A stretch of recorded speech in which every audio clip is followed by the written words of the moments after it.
Unfortunately, people respect people who are successful, and this is proof that I am somewhat successful. I am not boasting by any means. There's coffee carts that I know have done $250,000 in revenue.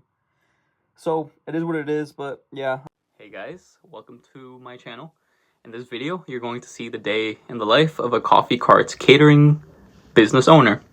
So my business is actually in Miami, but right now I'm in Amsterdam. And you're gonna see what I do day to day and how I try to improve my business and my raw thoughts. And I get a little bit emotional. I'm not crashing out or anything. But yeah, I hope you enjoy it. Right now we're about to go on a run. I haven't been on a run since like 6 months ago. We're gonna just do one single mile and we're gonna do it under 12 minutes. And if you know anything about running, that's not impressive at all. But it's gonna be very difficult for me. I think that it would be decently challenging for her, but very difficult for me. The best I've ever done is a mile under 10 minutes, and that was the last time I ever ran. That was so hard. I haven't run since. But whatever, we take it little by little. By the end of this year, I don't care that much about running, to be honest, but I wanna do a 2-mile run under 20 minutes. I think that was it, right? All right, let's go. And this is my half-a-gallon water bottle. I drink 2 of these a day, not for any health reason, but just because 5 years ago I started a streak of drinking a gallon of water every day. And now here we are, 2,000 days later, I can't lose the streak. Let's see if I can wear what I'm wearing, just shirts and shorts. The weather, it's actually pretty good. I'm gonna go ahead and just wear this. It's nice to finally be able to go out in Amsterdam without big coats and long pants. Guys, I did it in 11 minutes and 59 seconds. Medal's been done for so long. So I actually thought I wasn't gonna do it, but I did it. I am just so tired. I'm on the floor. Someone comes up to me, they think I'm a weirdo. It's okay. So I kind of forgot that I was vlogging, but I just went to the gym with Metal. I don't know if you can hear me because there's a big truck making a lot of noise.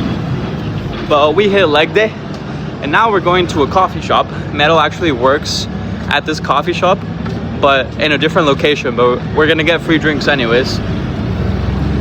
Leg day was actually quite incredibly hard because my body was just so exhausted from the, hey sir. My body was just so exhausted from the run earlier. And then I walked a little bit on the treadmill, reading some pages of how to win friends and influence people. It's actually my second time reading this book. I highly recommend it for everyone.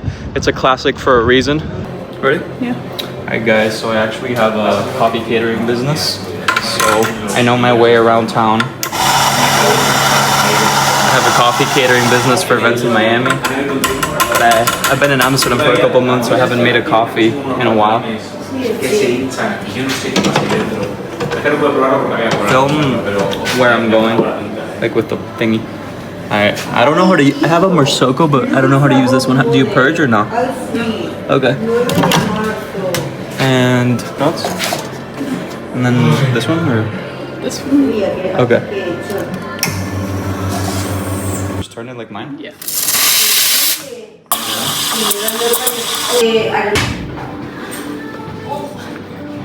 Hi. Mocha. I made the. Alright guys, so this is it. The milk wasn't the best, but it came out alright, decent hard. Alright guys, the milk's a little bit better because I didn't make it. Let's see how my skills are these days.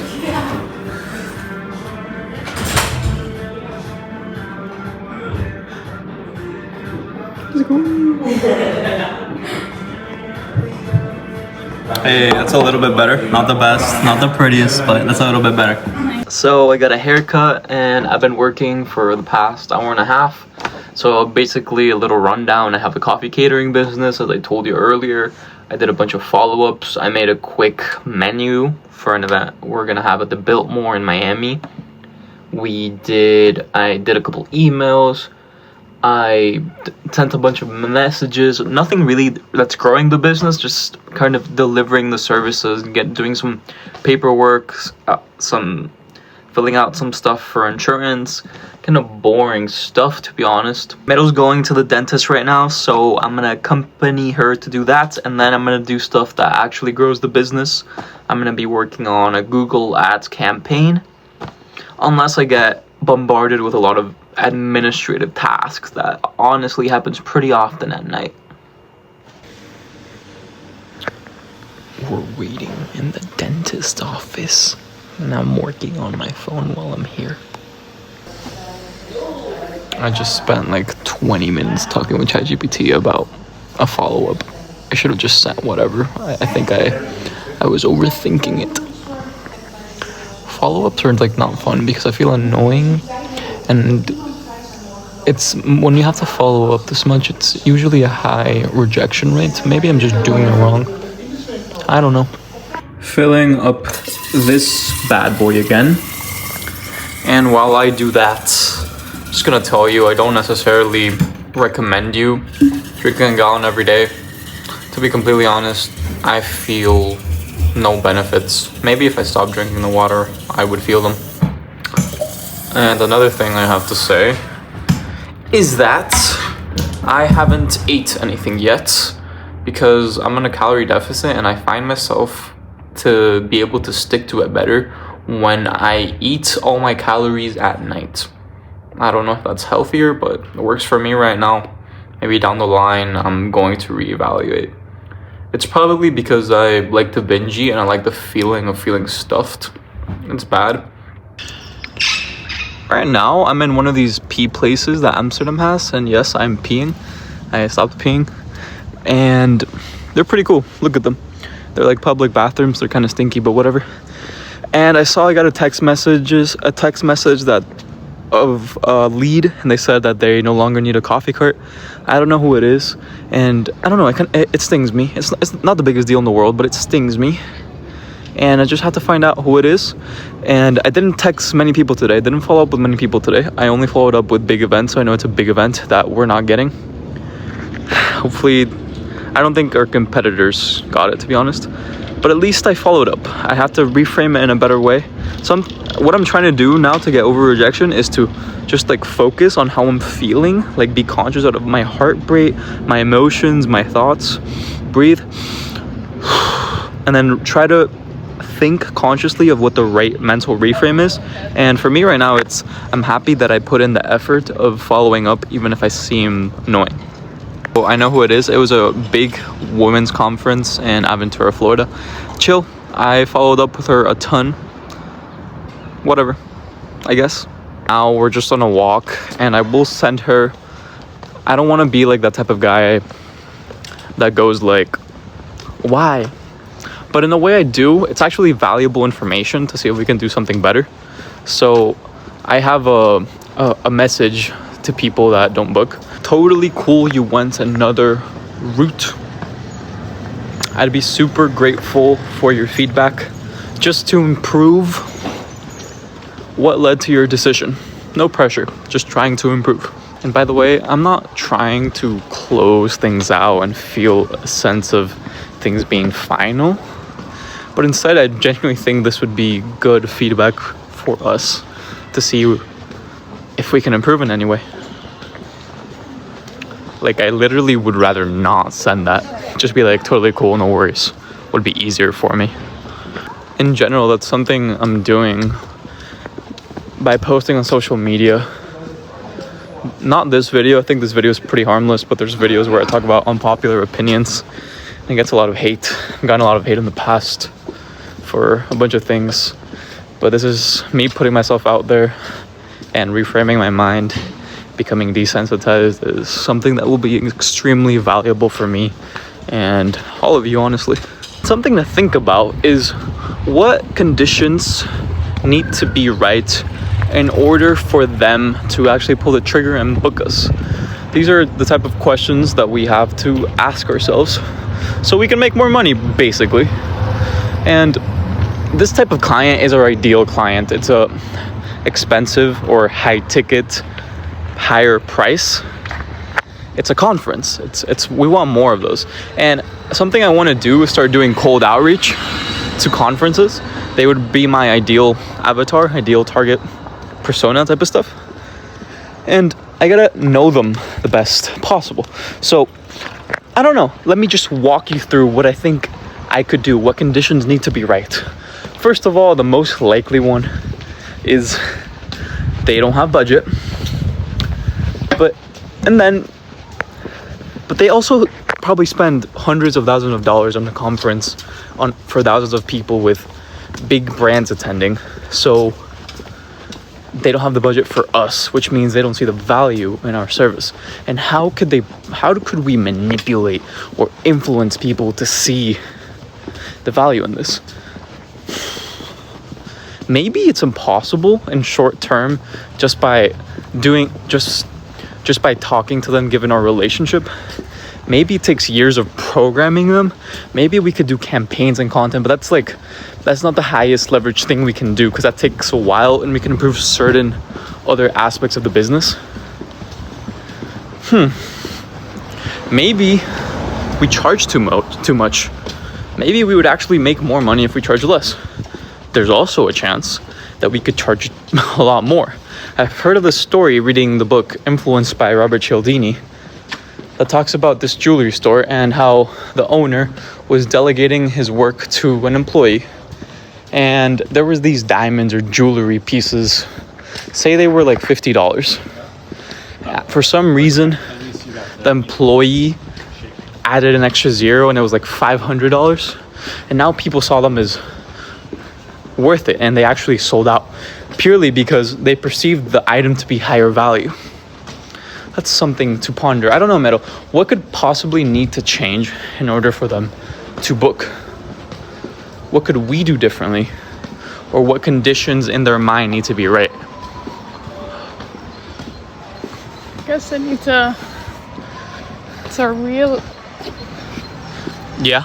realize the value that you guys have and what you actually add. They don't need to see it as like, oh, nice little coffee for our guests, because that would be nice. They need to see it as more like what it actually adds for them as well. So that's kind of also hard to show them, and you can't just tell them. They have to understand it for themselves. That's like, that might just be a culture issue. Maybe, I don't know, more testimonials, more trust. I don't know. Of course, it's also not good to ponder what you could have done differently, unless you do it in a constructive way like I'm trying to do.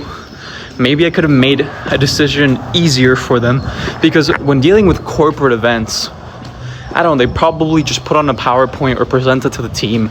Maybe some type of deck or presentation we have that people can understand.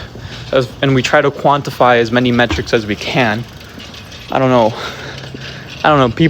scientists have figured out a way to measure happiness, well, at least on surveys and stuff. Maybe we could figure out a way. I don't know, I'm thinking for the clients that we do choose, ask them a bunch of questions, have them do surveys. Of course, we don't have a ton of clients and volume to be able to get all this information.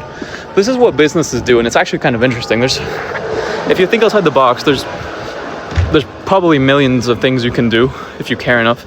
And even if you're thinking outside the box, there's probably things real businesses already do, such as the surveys. Like, for example, I noticed today I got an email from this event app called Eventective. It's I don't know if it's popular or not, to be honest, but they were asking for a survey for people in the events industry. This is probably data they do to improve their messaging, their positioning, and of course they probably have a lot more people to answer the survey than us. I don't know. There's also coffee cards that do book conferences a lot. They probably make a lot of money. I know, shout out Night Owl Coffee from Dallas, Texas. This is not a conference, but they just did a huge multiple day event with 10 coffee carts in a different city. And I know they do conferences a lot as well. So there's levels to this game, and it's possible. Maybe I need to just have a real relationship with the people planning these events and understand them better and figure out a way to get in their circle and have them think about me. And of course, I won't get everyone, but I can try to get as much as possible and improve. There's always things and variables and in life that you can manipulate. I just smiled at a person low-key out of anger. You see, it was a narrow street, and they just honked at this guy for taking their time. But people, to each their own. They might be having a bad day. I know it sounds cliche, but if someone's having a bad day, they just won't be a nice person. Is that so crazy to say?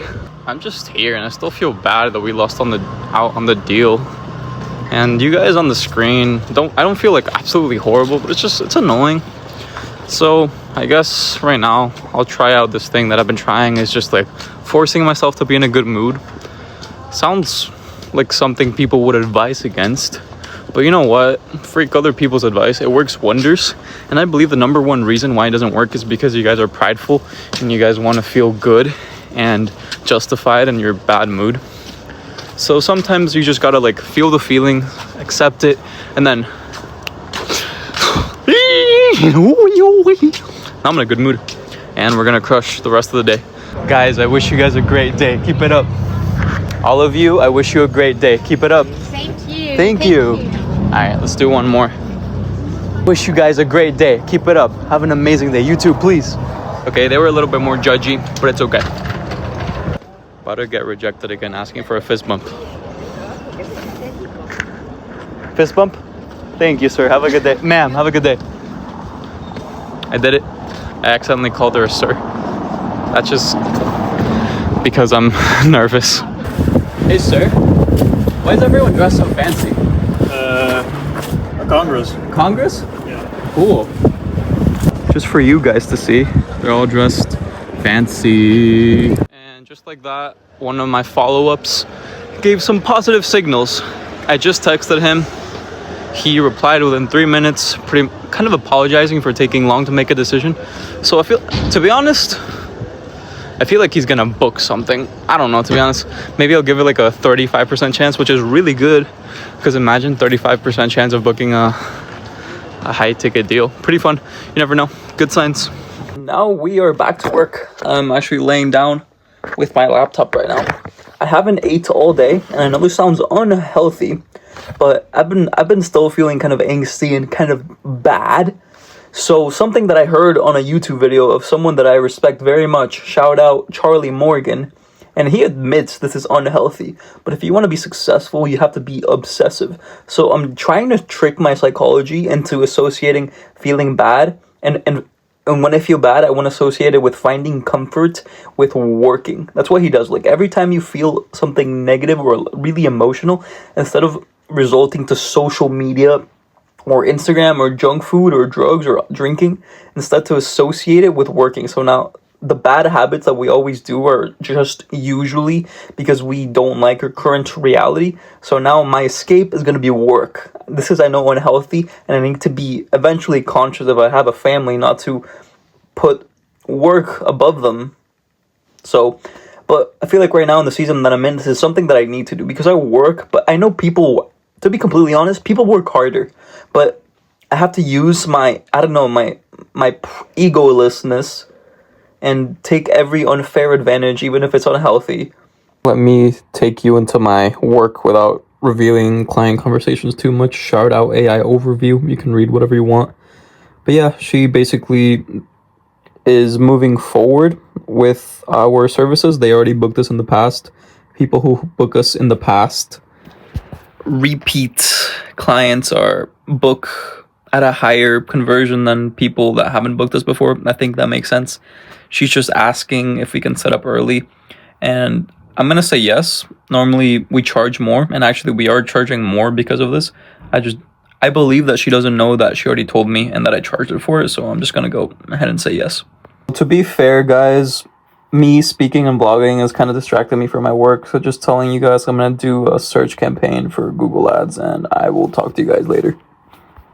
I know I said I wasn't gonna get distracted filming again, but we just got a booking, so $1,900, $1,900 is coming our way. Let's go. So it's getting darker. It is, what time, like 6:40 p.m. But I have my first meal of the day, and I can't lie, I think I said I didn't eat earlier, but I ate some chips, probably 100 calories, and I had a cappuccino, which is another 100 calories. I have to record when I'm eating. Oh my gosh, dude. This is so funny because one of my biggest W's of the day is because of one little thing that I'm tweaking in my Google Ads. As you can see, I've been trying to get these 3 images together. So I had to make this on Canva, and now it finally worked. I'm so happy. POV, metal earlier. POV, me earlier. It is like 10 p.m. We are officially done. We baked some cookies because we are a super cute couple. And I am donezo for the day. Thank you guys for joining me. And let's get back to the grind tomorrow. Also forgot to say that we got a new lead and it's pretty fun. It's a word of mouth referral from an event we did with Ferrari. It's kind of far away, but hopefully it closes. So it's 11 p.m. at night, and I got myself doing some more menus and some more tasks and speaking to some more baristas. But it is what it is. It literally happens every night.